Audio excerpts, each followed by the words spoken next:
एक बड़ी पुरानी कहावत है, कहते हैं अकल का नहीं है दाना और खुद को समझे सियाना। कुछ ऐसा ही हाल इस वक्त जस्टिन ट्रूडो का हो गया है। कनाडा के विपक्ष ने भारत के लिए एक अलग ही फैसला ले लिया है और इस फैसले ने चौंका दिया है ट्रूडो को। तो वहीं ये सब कुछ तो कुछ भी नहीं है। दूसरी खबर, कल चीन बदला और आज बदल गया है तुर्की। इस तरीके से पासा पलटेगा ये समझ में ही नहीं आया। हमास के लड़ाकों को ऑर्डर दे दिया है तुर्की ने। जानेंगे तुर्की ने क्या ऑर्डर दिया है। जियोपॉलिटिक्स में इस वक्त धमाल मचा है, आइए जानते हैं इन खबरों को विस्तार से। कनाडा के मौजूदा प्रधानमंत्री जस्टिन ट्रूडो ने खालिस्तान प्रेम में आकर भारत के साथ संबंधों को खराब कर दिया है और अब स्थिति यह है कि पिछले हफ्ते भारत की सख्ती के बाद कनाडा को भारत से आखिरकार 41 डिप्लोमेट्स को निकालना पड़ा। वहीं जस्टिन ट्रूडो खालिस्तानी आतंकवादी हरदीप सिंह निज्जर की हत्या के तार भारत से जोड़कर दोनों देशों के संबंध को अत्यधिक खराब कर दिया। लेकिन अब कनाडा के मुख्य विपक्षी नेता पियरे पोलिवेरे ने जस्टिन ट्रूडो को एक जोर का झटका दिया है और उन्होंने ऐलान किया कि अगर वो कनाडा के अगले प्रधानमंत्री बनते हैं तो वो भारत के साथ संबंधों को फिर से नए सिरे से बहाल करेंगे।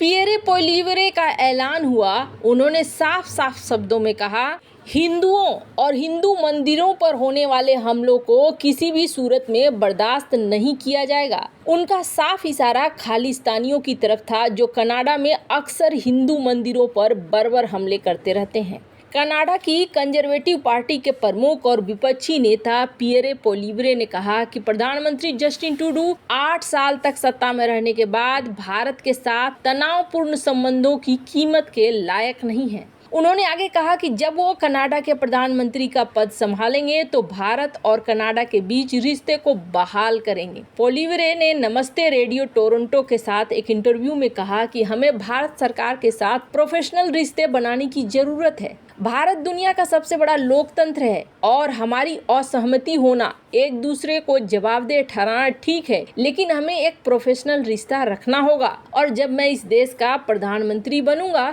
तो मैं इसे बहाल करूंगा। जब कनाडाई मुख्य विपक्षी नेता ने नई दिल्ली से 41 कनाडाई डिप्लोमेट्स को निकाले जाने को लेकर सवाल पूछा गया तो इन्होंने कहा कि इसका सबसे बड़ा जिम्मेदार हमारे घर का जस्टिन ट्रूडो है। उन्होंने इस घटना के लिए जस्टिन ट्रूडो को अक्षम और गैर प्रोफेशनल बताया।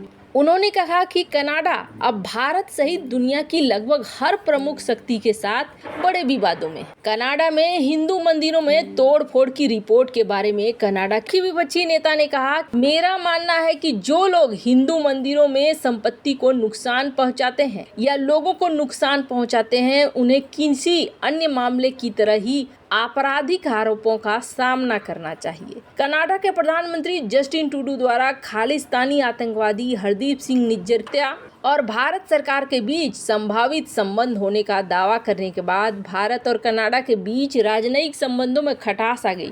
निज्जर की जून में कनाडा में एक गुरुद्वारे के बाहर 2 अज्ञात हमलावरों ने हत्या कर दिया। खैर, जहां एक तरफ ये सब कुछ हो रहा है तो वहीं दूसरी तरफ अचानक से वो वाली सीन हो गई। कहते हैं ना, वक्त बदल गया, जज्बात बदल गए, सब कुछ बदल गया। हो क्या रहा है? पिछले 24 से 48 घंटे में दनादन देश पलटी मारते जा रहे हैं। चाइना ने पहले भेजा युद्धपोत और फिर बोल दिया हम इजराइल के साथ खड़े हैं। इसलिए खड़े हैं क्योंकि हमास से रक्षा करने का उन्हें अधिकार है। अब उनको छोड़ो। उसके बाद एक और देश ने बड़ा वाला झटका दिया है। तुर्की ने अचानक से एक बड़ा ऑर्डर दे दिया है। लेकिन तुर्की के ऑर्डर को जानने से पहले जानिए कि एक और जबरदस्त लड़ाई चल रही है और ये लड़ाई कहाँ पर चल रही है? यूएनएससी के अंदर। इस बार जो हंगामा देखने को मिला, इस तरीके का हंगामा पहले कभी भी देखने को नहीं मिला था।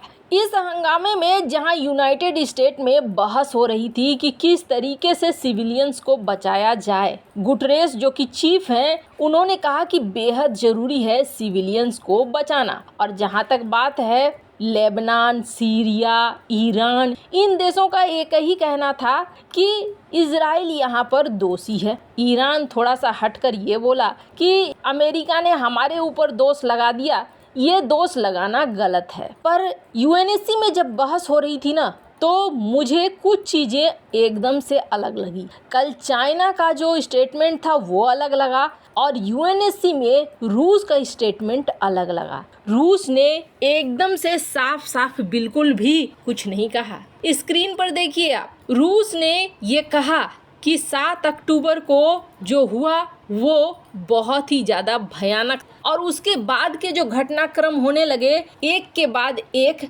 गलत ही होते चले गए। इन्होंने हालांकि सीधे सीधे अमेरिका पर आरोप लगाया कि ये सब की वजह अमेरिका है, पर यह पहली बार ये देखने को मिला कि इजराइल के खिलाफ रूस ने कड़े शब्दों का इस्तेमाल नहीं किया। हालांकि रूस ने गाजा पट्टी पर होने वाले मानवीय संकट के बारे में बातचीत की, लेकिन यहाँ पर इन्होंने माना कि 7 अक्टूबर को जो हुआ वो बहुत ही गंदा वाला एक्ट था और ये इजराइल के लिए कहीं ना कहीं प्लस पॉइंट में जा रहा है। आपको बता दें, इसके बाद सबसे बड़ा धमाल तो इजराइल ने किया। इजराइल के जो ये देख रहे हैं आप प्रतिनिधि, उन्होंने गुटरेस को कहा कि आप इस्तीफा दे दो, आप लायक नहीं हो। आपके इस पूरे प्रस्ताव में इजराइल की सुरक्षा की बात कहीं भी नहीं हो रही है।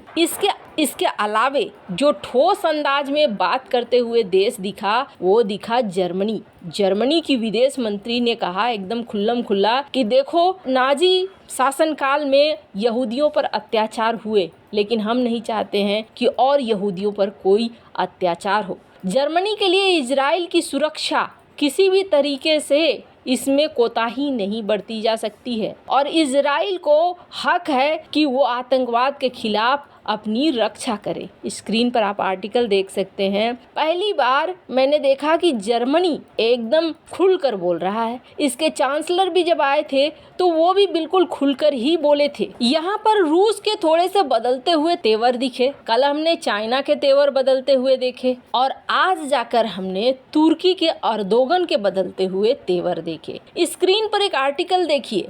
इस आर्टिकल में ये कहा जा रहा है कि हाल फिलहाल में जब इजराइल ने हाई अलर्ट जारी किया अपने नागरिकों को और कहा तुर्की से निकल जाओ, तो अपने डिप्लोमेट्स को भी इजराइल निकालने लगा। तुर्की को डर लगने लगा कि इजराइल के साथ अब संबंध हो जाएंगे खराब और तुर्की इजराइल के साथ संबंध खराब नहीं करना चाहता है। तुर्की ने तुरंत क्या फैसला लिया, स्क्रीन पर आप आर्टिकल देखिए।